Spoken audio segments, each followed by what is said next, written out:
la saison financière.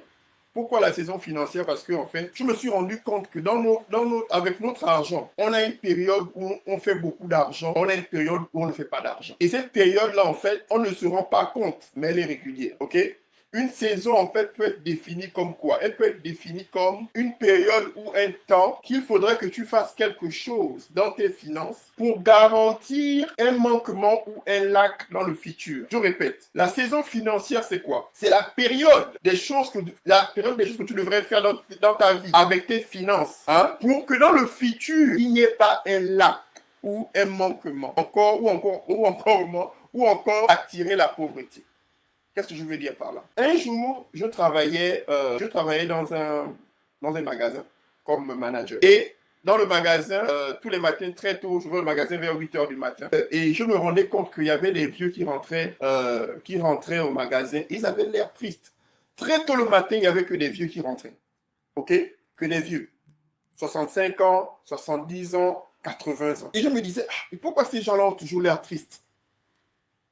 Même chose se passait quand j'allais à Walmart. Walmart, c'est un magasin ici aux États-Unis. Je constatais qu'il y avait toujours des vieux devant la porte. Toujours des vieux. Je dis, mais ces gens-là, ce grand-papa-là, il est censé être à la maison.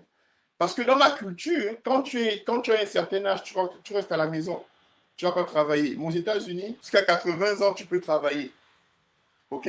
Et finalement, dans ma curiosité, j'ai demandé à ce monsieur-là, j'ai dit, mais quand vous venez ici le matin, vous avez toujours l'air triste. C'est quoi le problème? Il me dit, tu sais, mon fils, il y a des choses que je fais dans la vie que je regrette.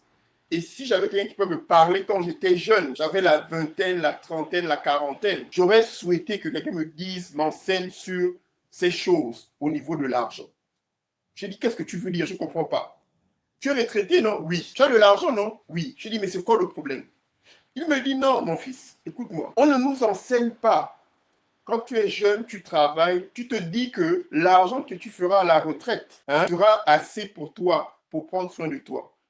Malheureusement, ce qu'on ne se rend pas compte, c'est que l'argent que tu fais quand tu as 25 ans, la valeur de cet argent quand tu as 25 ans n'est pas la même valeur qu'elle sera quand tu as 50, 65 ans, 55 ans. Parce qu'il y a toujours une dévaluation de la monnaie chaque année. Chaque année, l'argent que tu as perd sa valeur. Pourquoi? Parce que les aliments, les objets, tout ce qui est autour de toi, que ce soit le logement, la nourriture, les vêtements, les voitures, tout ce qui est autour de toi prend toujours de la valeur. Mais l'argent qu'on te donne à la retraite reste la même par rapport à la valeur quand tu as 20 ans, 21 ans, tu vois. Et malheureusement, c'est avec lui que j'ai appris que quand tu vas à la retraite, bonjour Bricia, bonjour Robin, bonjour Issani, quand tu vas à la retraite, tu ne reçois que les 1/3 de l'argent que tu as fait. Je répète, quand tu vas à la retraite, si tu fais par exemple 1000 $ par mois, ok, de ton net, à la retraite, tu ne feras que les 1/3. Sûrement 450, 500 € par mois. Vous comprenez? Ça, c'est dans certains pays. Si tu souhaites mieux gérer ton argent, développer plusieurs sources de revenus et construire un avenir financier plus serein, rejoins-nous à Success Academy tous les lundis à 21h heure de Paris et découvre des stratégies concrètes pour améliorer tes finances. Contacte-nous dès maintenant sur nos réseaux sociaux ou par email pour réserver ta place.